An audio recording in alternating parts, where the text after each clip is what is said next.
5 Live Formula One. Hello and welcome to the paddock here at the Albert Park circuit after the Australian Grand Prix, the season opener. There had been so much hype. Did it deliver? You're about to find out. This is your Checkered Flag podcast with me, Rosanna Tennant, and I'm joined by our lead commentator, Harry Benjamin, and the former McLaren mechanic, Mark Priestley. Guys, the paddock is a little emptier than you normally see it after the Australian Grand Prix because it's a little colder than we were expecting. Harry, you're wearing a puffer jacket. I'd say it's dry now. It's incredibly windy, but my goodness me, we've had all the conditions this afternoon, even before the race got going, haven't we? It's damp right now. I think I'd call it damp. It's been a crazy 57 laps, to be honest. And the weather today, I mean, the whole week has been blue skies, sunshine and hot, and it really changed today. And it gave us an absolutely brilliant Grand Prix that we saw many drivers fall by the wayside. I think only 14 actually finished the race. And it was absolute carnage. But it really actually sets us up for an enthralling race, for an enthralling season. I do wonder, and we'll come on to this, I'm sure, ultimately it was Lando Norris that took the win. But take the weather out of it, that McLaren is fast and it's quicker than the rest, and that's a little bit ominous, I think. Yes, they have obviously done their homework over the winter break. They have taken a step on from 2024, I think it would be fair to say, Mark. But it was a bit wet, wild and windy, as Harry said. I think before the race, we were wondering if we were even going to get the race started at 3 o'clock. We had a little bit of a delay because it was actually one of the rookies, Isaac Hadjar, who crashed on the formation lap, even before we got going. It's been a real baptism of fire for some of these youngsters this weekend. We've had Ollie Behrman crashing through the weekend, and it was Isaac Hadjar, as you say, on the way to the race start, sticking it in the wall. But you know, that doesn't really reflect on him as a driver necessarily, because we saw lots of people doing that today. The conditions were so tricky. It wasn't even just the youngsters. Fernando Alonso ended up in a wall. Carlos Sainz ended up in a wall. They're experienced guys, together with some of the youngsters, but Hadjar on his full debut for the team, when inevitably as a young Red Bull driver somewhere in that Red Bull programme, you will have half an eye on at some point trying to work your way up to becoming a main driver for the main Red Bull team. And actually for the rest of the weekend he started really strongly, so for that to be the way his race very abruptly came to an end was a real disappointment for him. It was actually a bit tragic watching him walk back into the paddock, because he kept his helmet on, kept his visor down, and then every so often was sort of putting his hands in through the visor, because I think he was actually crying. And it was Lewis Hamilton's father, Anthony Hamilton, who actually gave him a hug when he was walking down the paddock, a sort of fatherly figure. I think he'll be so disappointed, but as you say, Mark, he showed a lot of pace before that in the weekend. So we sort of have to talk about that first, because that kind of then led us to our delayed race start, 3:15, so 15 minutes after we were meant to have lights out. Harry, you were calling the race start, and it was Lando Norris on pole alongside his teammate Oscar Piastri, of course the Australian driver, home hero, had the crowd behind him. And actually the start, they couldn't hold on to it. Yes, as you mentioned, McLaren have got the fastest car, but Max Verstappen was able to get between them. He was just able to actually go around the outside into turn 2, coming around the outside of Piastri, and both McLarens actually just could not get the power down coming out of turn 1, and that allowed Verstappen to absolutely split the two. But then it was just kind of stopped there, really, while the two McLarens kind of just held firm either side, creating the Max Verstappen sandwich.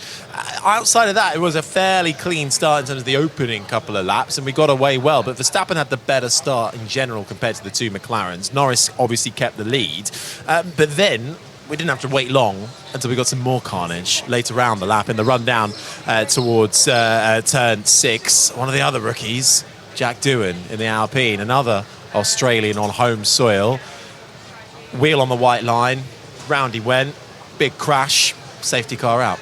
Again, disappointment. And when he was talking to us in the media pen, I think there's a lot of sort of, I will learn from this. We've tried to work out what it was. Maybe it was the white painted line. Yes, Jack, I think it was. I think, lucky that we go racing in 6 days' time again, because then it means that they can make those steps and progress a little bit more, because it's a difficult season, 24 races as a rookie to get to grips with, and this was a tricky track, wasn't it? Yeah, especially also, in these conditions. But for the likes of Doohan as well, coming in with heaps of pressure on his shoulders after Alpine signed Franco Colapinto as reserve driver and actually got him out of a Williams contract, paying him quite a lot of money to do so. He's very appealing to the Latin American audience with sponsorship, so a crash on the first race is not the best start. But I actually generally think overall Doohan's done all right, even though he crashed.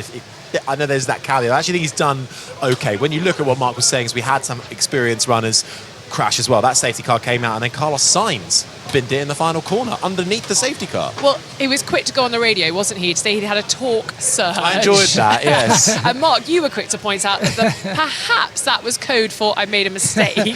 Well, I've been in enough race garages listening to team radio when drivers have made mistakes, and they're very quick to find a technical problem which may or may not actually be there.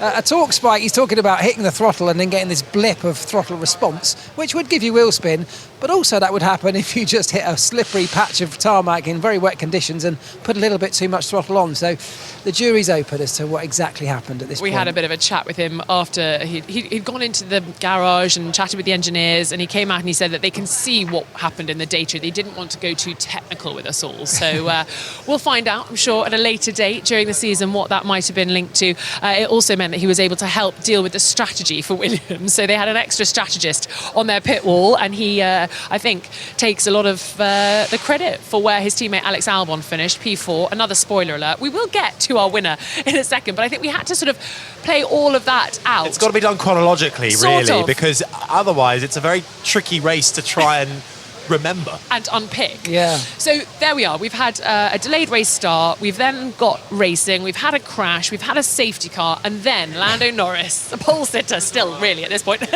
He then has to do the race restart. So let's talk about Lando. His 5th career win. There was a lot to manage, wasn't there, out there today? It was a mentally tricky race. Yeah, because the conditions were always changing, going from not just wet to dry, but different levels of wet to dry as well. There were, of course, switches between intermediate tyres and dry tyres even at times in the race, and that's a very difficult thing for drivers to cope with. You're doing it on the fly.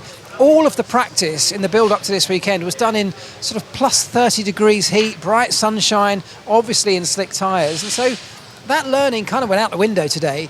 And on top of all of that, Lando Norris has the pressure of Max Verstappen just behind him at many points in the race, his teammate as well, Oscar Piastri, putting him under a large amount of pressure, and the overall pressure of knowing that McLaren have a very, very good car. It's very clear already, and that could mean they're in the fight for a championship this year.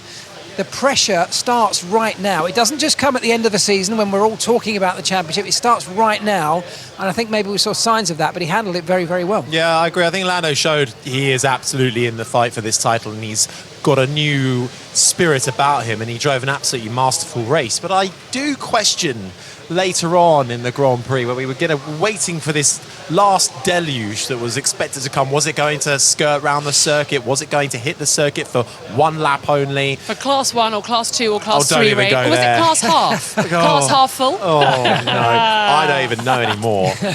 And he was hell-bent on preempting the conditions, wanting to switch over to the intermediate tyre. He was on the dry at the time, wanting to switch over to the intermediate tyre before the rain had come, and that conversation had happened quite a few times, and ultimately they got it right after he'd gone off and had to come into the pits. But I do wonder if that just has a little question mark over his strategic ability when he's inside the car. Do you know what? There are two things that come to mind when Lando Norris talks about weather, in particular for this race as well. You think back to Sochi, of course, where that first race win escaped him because they got the weather forecast wrong at McLaren. Don't know which app they use. Obviously, they use much higher tech than that, but obviously they got it wrong back in 2021.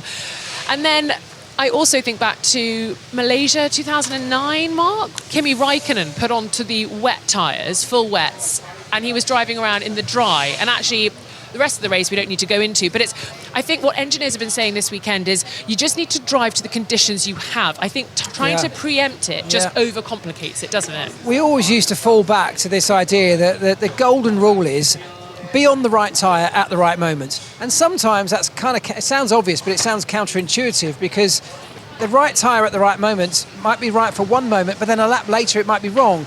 But what that rule, if you use that as a rule of thumb, even it was the case today, sometimes you have to make a change, get onto the tyre that's right for those conditions, even though that 2-3 laps down the road it might change again. But trying to gamble and be on the wrong tyre at that time can cost you so much time. So It is a very, very difficult thing to get right. I mean, I'm really always hesitant to criticise any team from the pit wall, because in those conditions, with the pressure they're under, making those choices is very, very difficult to do. I think generally McLaren did a very good job today, both in the car in the hands of Lando Norris, but also on the pit wall with everybody dictating that strategy and the team operations. They kind of nailed it in the most part. I think that is the only bit that I would say is a bit iffy from the entire race, that those calls on the radio. Because if you just rewind slightly to the start of the race, well, first of all, he put it on pole position. First tick in the box, gets away well, holds the lead, second tick in the box, and then actually he's able to hold the pace and manage it. He's got Verstappen behind him. Eventually, Verstappen makes a mistake going into the right-hander of turn 11, locks up, runs deep. That allows Piastri back through into second. So McLaren are back, okay, in control of the race. And then there's a bit of, not argy-bargy, but they're close on track. They're within a few tenths of each other. But from reflecting on it, it very much felt that Lando Norris was managing his pace and was able to control when he wanted to put a quicker lap time in and when he didn't. And Norris and Piastri then initially built an over 10-second gap to Max Verstappen at one point over the Red Bull, which is incredible at this stage of the season, round one. I think that's the biggest takeaway from this opening round in Australia here, is that McLaren have a very, very strong package. You know, the other teams will look at today, not just today, in fact, the whole weekend, and they'll be looking at data more so than just the results and lap times, and seeing that McLaren were strong in all conditions, under different pressures and different stages of the weekend. One lap pace was strong, race pace was strong, they were strong in the wet, strong in the dry. They got strategy right as well, and they always seem to have something in hand when the pressure came from the likes of Verstappen. So I think McLaren can be very, very happy and very comfortable with the way they're starting this season. Yeah, it was a brilliant start to 2025 for the Woking F1 team. McLaren, Lando Norris's 5th career win. He now leads the Drivers' Championship for the first time. It sounds weird saying that out loud, doesn't it? Well, do you know, it's 1,030 days since a driver that's not Max Verstappen has been leading the championship. Yeah, someone's been reading the stat dot. Yeah, absolutely. I didn't get this one. No, I just plucked that out of thin air. There you go. The 63 race streak continuously that he had. Yeah, there we are. I'm reading it. There we are. Yeah. Well, let's hear from Lando Norris, the winner today here in Australia and your current championship leader. Just stressful. It's having Max behind you is stressful enough, especially with like 3 laps to go and probably him having slightly better pace the last 2-3 laps. But when the track is like that, when it's drying out, and if you put your wheel 1 centimeter too far to the left, you're out. Like so many people crashed today and were out of the race, and how easy it was to do that. It was a real challenge. So to kind of deal with both, to deal with the weather challenges, the track conditions, and to deal with the pressure from behind, to kind of stay calm through all of it was not easy, but exactly how we wanted to go. So happy for that reason. Looks like you've got the legs on the other competitors at the moment. I know it was mentally taxing. Did you have time to think about what you'd like to improve? Because I imagine you can still dial this car in a lot more as the season progresses. Yeah, I mean, clearly it's a good car, but definitely not an easy one. And there's a lot of things I still want to be better with. I need to make it. It still really does not suit my driving style at all. I'm still not comfortable with how I can find lap time every run. I think Australia was a good one. It suits the car well. I think there will be some more difficult tracks. There might also be some tracks which are easier and the car is just on another level, but there's always things to improve. And we know that. I think me and Oscar are aligned with what we want to be improved on the car, so the team are working hard to do that. Well done today. That was Lando Norris taking the checkered flag this afternoon, and the win, of course, then in Australia.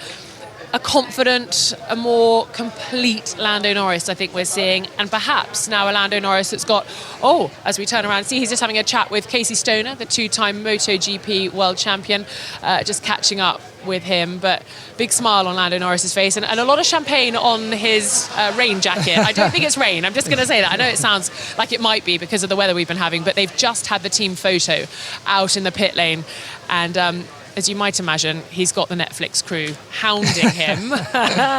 I wonder what story it will tell at the end of this season.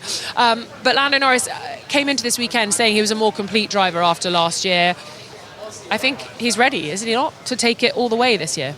Well, I mean, today's race was exceptional from him, and he just has to now have the consistency, really. He's just got to do it 23 more times. Exactly, But the other thing is, let's not get too carried away with this McLaren gap. They clearly got a good car, but of course we go to China, and that's a very different circuit. And then we go to Japan, and that's another completely different circuit. So, how circuit-specific are some of these things? The likes of Ferrari underperformed this weekend in general. We haven't seen what they've really got. Max Verstappen and a Red Bull won't settle to be the fourth fastest car for very long. And Mercedes, they've got a slightly improved package as well. So things can very much change, and he will have more work to do going forward.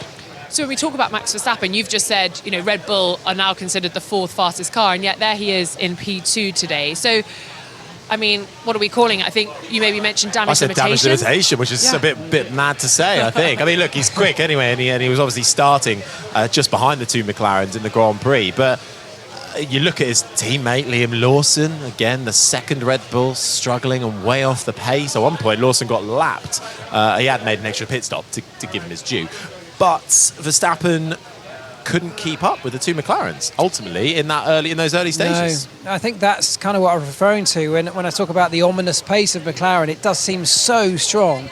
I mean, look, I actually don't think Red Bull have got the fourth fastest car. I know that the weekend started like that because they were so far off the pace on Friday, but on top of that, Max was really unhappy and frustrated, wasn't he, on the team radio, just couldn't get the car to do what he wanted. But overnight on Friday, it looked like the team made some giant steps forward. And when we got to qualifying, actually Max Verstappen was generally there or thereabout, not far off, ending up, of course, third on the grid, but I don't think he got the best out of it on the one lap. In the race today, I kind of agree with you to some extent. Damage limitation is not a bad way to sum this up. I think he'll be very, very happy coming away with a second place finish today because on pure pace, probably he deserved to be third. And that would have been a slightly different story. The McLaren mechanics, having had their team photo out in pit lane, are now starting to have their dinner here in the McLaren hospitality. And that's our cue to leave. No, but they're all tucking into the Oscar Piastri burger. I want one. Because he's done a link up with a burger joint here in Australia. And so they're all bringing out their burger buns in lovely McLaren. It smells good. McLaren branded burger boxes. Yeah, it's rather nice. Yeah, you're right. It's tickling the old nostrils. Well, Max Verstappen, perhaps then we say he got a little lucky today. I think P3 was what he was expecting, but P2 was what he got. Let's hear how he feels about the result. I think it was just a very difficult race, quite hectic, of course, with the weather. But of course, P2 is one place better than I expected to be. But of course, that happened because of the conditions that it caught out Lando. But then, unfortunately, of course, also a little bit more on Oscar with that off. But I think if you look at the whole race, we were lacking quite a bit of pace, especially when the tyres started to overheat. It just seemed like every other team was struggling and McLaren was still taking off. So that is something that we need to work on. Do you feel the team can deliver you the car that you want, or are you chasing something that perhaps isn't actually ever going to be there with Red Bull? I don't know. Time will tell. We try. Max Verstappen, P2 here in Australia, I think with work to do, but I'm sure Red Bull will be pleased that at least on one side of the garage they came home with a trophy today. And we've actually just stood up and walked away from the McLaren hospitality area because it's only fair to let a winning team sit down and enjoy their burgers in peace, I think. So we're going to take a little bit of a stroll down the paddock. That's Tom Clarkson. Yeah, he's still sitting pretty in there, enjoying a beer or two. But the paddock is absolutely rammed because all of the kit is being packed up and readied for freight because, of course, they're going to China in just probably, maybe 12 hours, 24 hours. Yeah. All of this will be flown. Maybe not directly to China, maybe to another place, because of course they have very weird sort of schedules for this mammoth season. So let's move it on then to P3.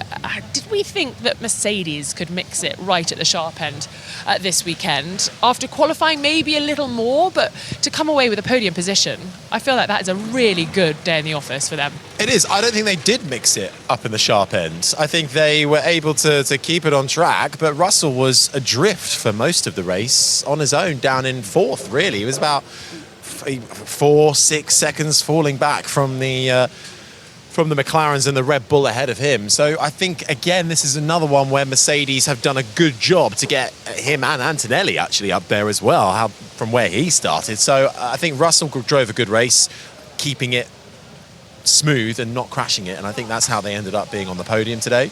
This was actually George Russell's best ever result in a season opener. So he's doing something right. Has the car moved in the right direction? What does it look like when you're looking out on track, Mark? Well, I think, kind of like Harry said, today was really about who made the least mistakes. Because actually, if you think about most of the runners in this Grand Prix, all made some sort of mistake. Even our race winner, Lando Norris, went off at one point. And it was about making the fewest mistakes or the least impactful mistakes. And I think George Russell probably fits into that category. And that's why he's found himself as high up as third place. It's not because they were there genuinely on pace. I think they got a lot of work to do in terms of getting that car on pace with the front runners. Although on the one lap pace in the dry on Saturday, he wasn't too far away at times. But I think as a team, they can be pretty happy with both that result, but also that of Antonelli, who started way back in 16th and found his way all the way up to 5th. Let's hear from George then. I chatted to him earlier on in the media pen and I asked him if he maybe could have taken even greater risks today to have got an even greater reward. This is what he had to say. No, I don't, to be honest. I took the decision quite early in the race that McLaren and Red Bull were just too fast and I was really on the limit and they were pulling away from me. But I was pulling away from the Ferrari, so I took the decision quite early to sort of dial the risk back because we couldn't have achieved a better result than P3 today. So I'm pleased with that decision because you were only one lapse of concentration away from ending up in the wall. The gap looks quite big to McLaren, but do you feel that you've got a nice stable platform in this car that you can actually make the tweaks to get closer to them? I got to be honest, McLaren are in a league of their own. They were exceptional today, and I've got some ideas in my head where they may be finding all of this performance. Does that mean we can achieve what they're doing? Is another question, but I think it's going to be interesting next week going to China, totally different circuit, totally different conditions, but this weekend for McLaren, hot, dry, cold, wet, they were a league of their own. That was George Russell completing the podium here in Australia. It's lovely to be standing in the paddock, isn't it? It feels very official. I feel like we've got no home currently. Yeah, it's quite windy. It's actually a little bit chilly. The bins are moving past us. It's not the most glamorous setup Welcome the to podcast has Formula had. One. Yeah, it's a little different to usual. So we've mentioned Kimi Antonelli. He finished P5 behind Alex Albon in P4.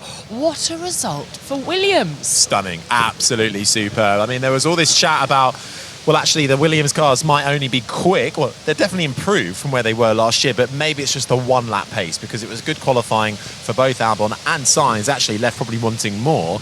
But then to keep that car on the track in these tricky conditions, I think it showed that car is clearly quite drivable for Alex Albon, and he kept Lewis Hamilton at bay all race. That Ferrari was not getting by. Albon didn't have it easy. He had to get his elbows out and hold on to that position, and I think that is such a boost for Williams and Albon. It's such great results, and as we said on the commentary, look, they're not going to be running at that pace every single Grand Prix. However, I think it does show that they are in the fight. I think it vindicates Carlos Sainz's move there, as he said, but also it proves that they can now capitalise on these opportunities when they come up, and they're going to have to, because a lot of the smaller teams, the midfield runners, as we see Toto Wolff scooting by. You see, that's a more glamorous lifestyle. Yeah, that is more glamorous. He's probably scooting to a lovely private car to take him to the airport. Well, that's a bit like us with producer Joe, isn't it? Yeah. So a little bit.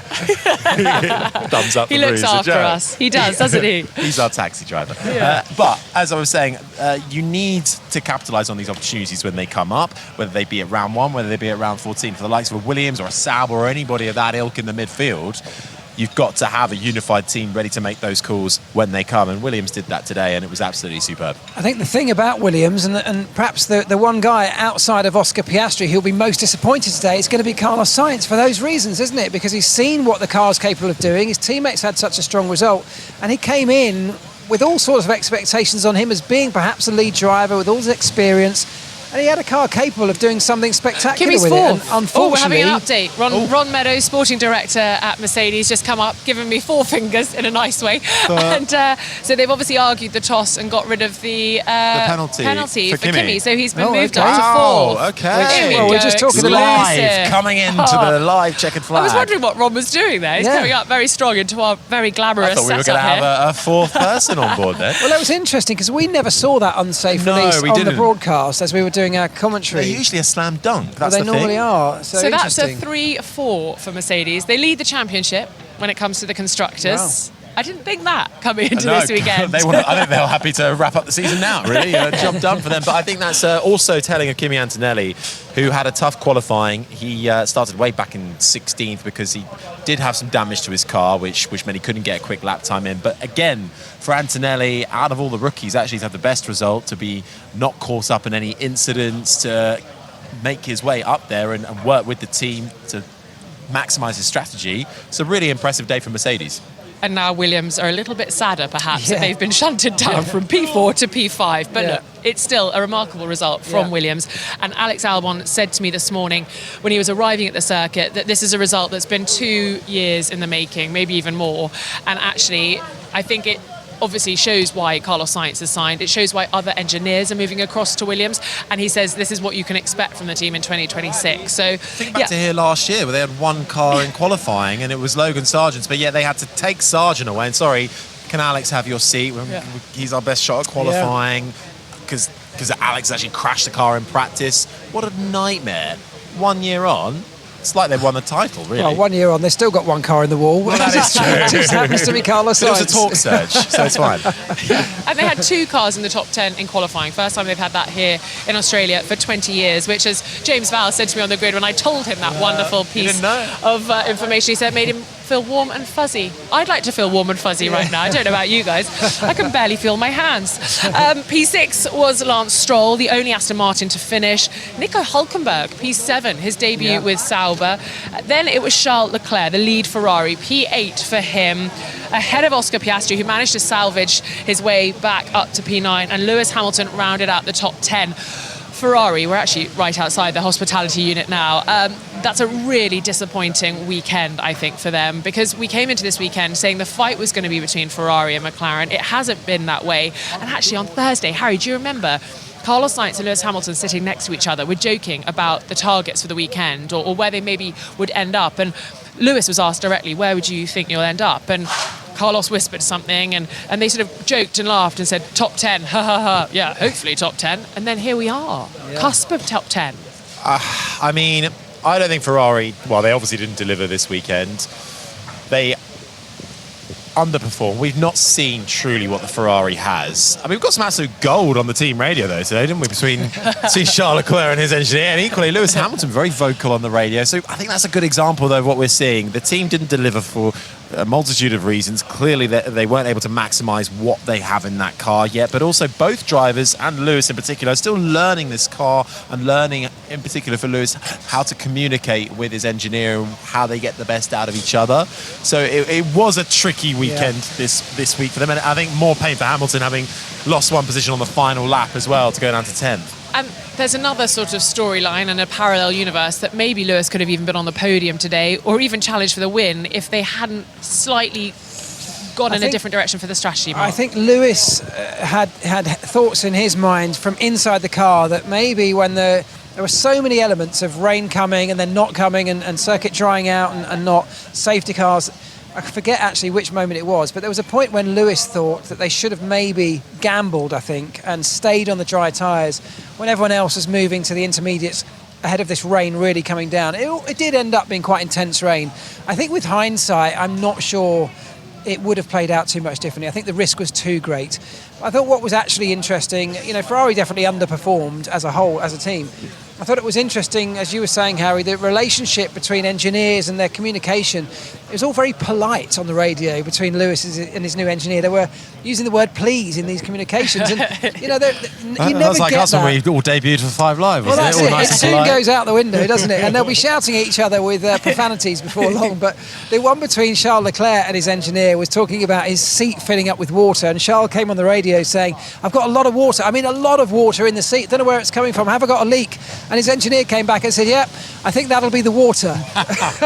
And then Charles returned and said, well, that goes down as one of your best words of wisdom. Yeah, I loved it. It was a great chat, wasn't it? You said it was one of the best radios you've heard, Mark.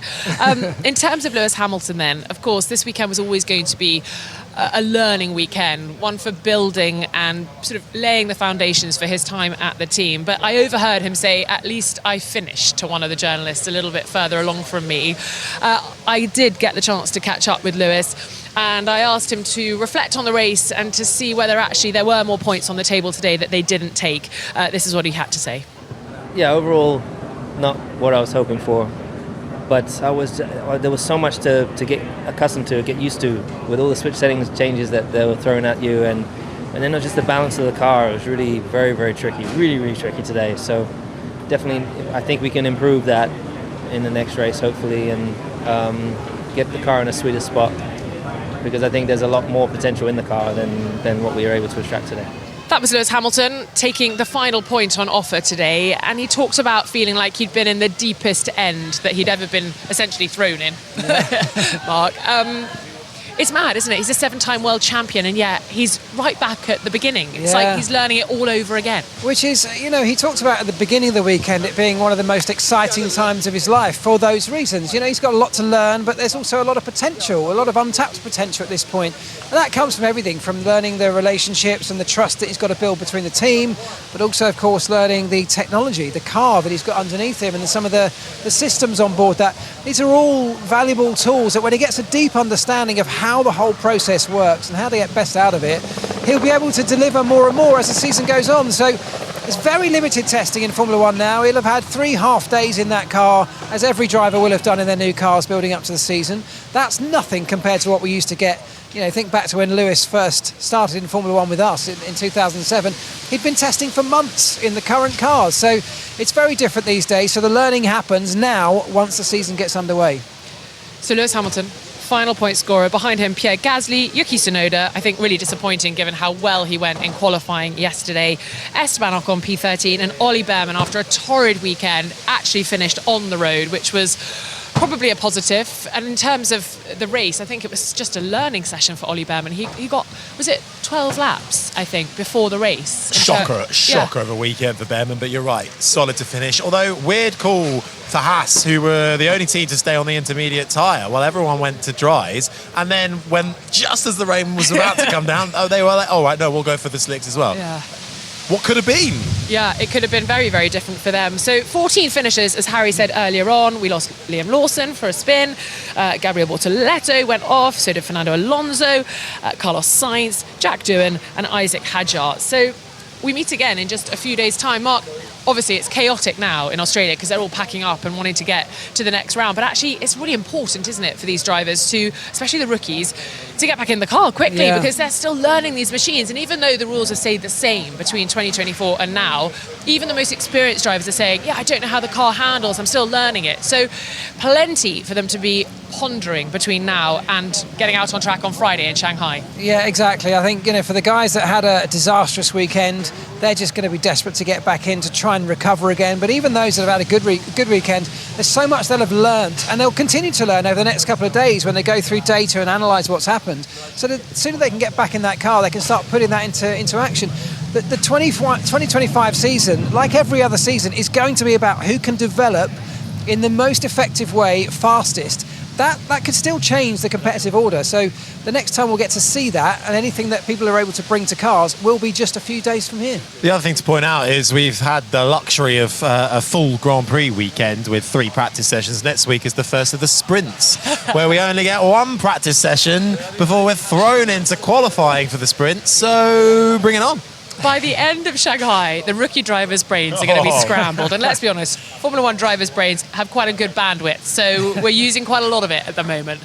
Guys, it's been such a pleasure. What a weekend. We've had the highs of 34 degrees. We've had what feels like the lows of about 10 degrees right now. But my goodness me, it's delivering, I think, 2025. Plenty more to come, of course. 23 more races. Formula One moves now to Shanghai. Harry, Mark, thank you very much.